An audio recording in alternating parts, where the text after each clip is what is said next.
Opinion: what Tinubu and Osinbajo supporters should learn from P2B and Atiku. Welcome to the news and thank you for tuning in to listen. There's a reason former Anambra State Governor P2B attended the ceremony in which former Vice President Atiku Abubakar officially declares his interest in running for the position of Nigeria's president in 2023, despite being a presidential aspirant himself. He did that because to a certain degree he is to Atiku what Vice President Osinbajo is to former Lagos State Governor Bola Tinubu. By that, I mean P2B is very close to being a political son to Atiku. I will explain. P2B had been a governor, but before 2019, he was not this popular at the national level. Atiku's decision to pick him as his running mate against all odds in 2019 opened the floor for him at the national level. It gave room for the debate and all that brought forth his intelligence and competence to the whole country. P2B knows that and clearly appreciates it. The good news is that presidential ambition have not soured their relationship, even though P2B does not step aside. Unfortunately, the same cannot be said when it comes to Tinubu and Osinbajo, judging by how the initial dismissed suggestions that the later was his political son, as well as the current animosity between the supporters of both men who were vying to become the flag bearer of the All Progressive Congress APC in the 2023 election. Both sets of supporters have to look at how P2B and Atiku are getting along and learn from it. The sooner they do that, the better for their respective candidates, as they could end up exposing all their weaknesses at the rate they're going. There is no doubt it will come back to haunt them, as the opposition will eventually use what they've revealed to campaign against whoever emerges between both men. Okay. Obi used the Igbo apprenticeship system to explain to people why he attended Atiku's declaration. He said that a boy after serving his Oga can rent a shop very close to his Oga's shop and the duo can compete for customers. That is if his Oga is not going to witch hunt him now, Abi. I'm just playing. Well, it is. I think yes, the supporters of Atiku and the supporters of Obi, they are not as fierce, should I say, and careless as the supporters of the vice president. They come out and make the vice president's supporters and Tinubu supporters, they are almost at each other's throat. And this is not the way to go. There is a way you can prove your point without quarreling with someone. This English, these people, they are all literates. The people who they know and they have their way with words. You should be able to, express your views, your opinions about something or a person without coming out to let it look as if you attack, without the person seeing it as an attack. And of course, there is a way you can actually express your opinion without being defensive about something that has not yet attacked you. It is like you have not, how am I going to put it now? You hear that something is happening as far away in Europe and you're already being overly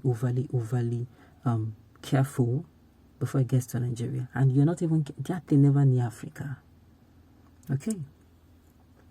Atiku and Obi are mature politicians and not Agboro. Oh my goodness. Incomparable. Atiku and Obi are political partners, while Tinubu and Osinbajo are political godfather to godson. Okay. Osinbajo should be very ashamed of himself. So after being part of this evil administration for 8 years, he wants us to vote him as president. God is really going on with the black man. What is really going on with the black man? Well, look, him coming out to contest is not my problem. If only people will see the way I see it. Anybody can come out to contest. He will not vote for himself. It is not necessary. You see all these fights, it's not necessary. It is not necessary. That day you take your PVC, you vote for who you want to vote for. They have not even done their primaries. So it is not even necessary at all. Desperation for power don't turn to Yoruba leaders to Momo. See as the Fulani they use them and about to dump them. The issue between Osinbajo and Tinubu is totally different from Atiku and Obi. Of course, it is totally different. And they are going about it in a very, very matured way. To me, I see intelligence in whatever they do.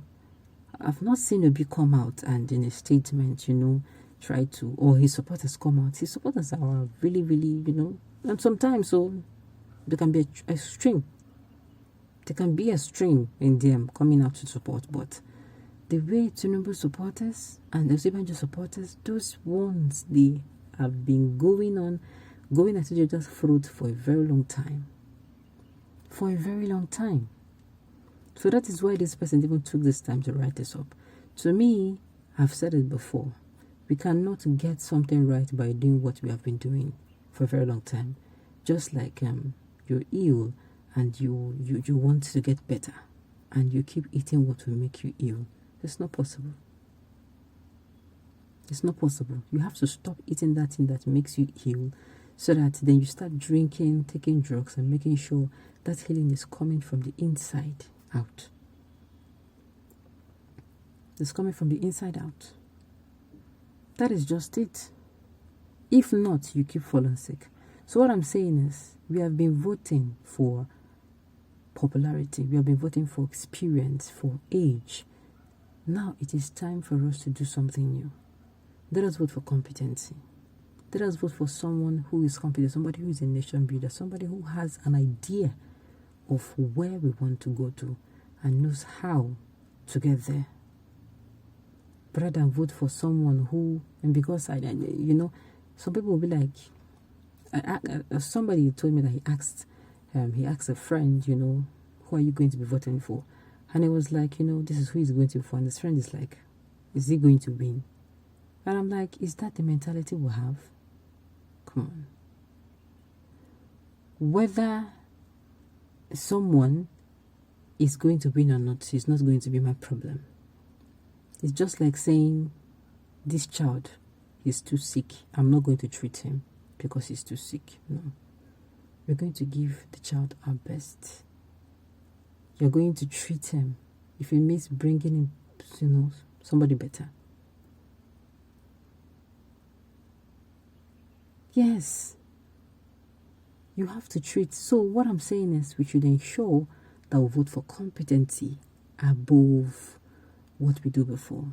We must not allow this our former old ways of doing things to come in between us. Picking a competent person. We cannot afford to miss the bullseye this time around. Okay, on this note, we've come to the end of the news. We say thank you for tuning in to listen. Until I come here next time, enjoy the rest of your day.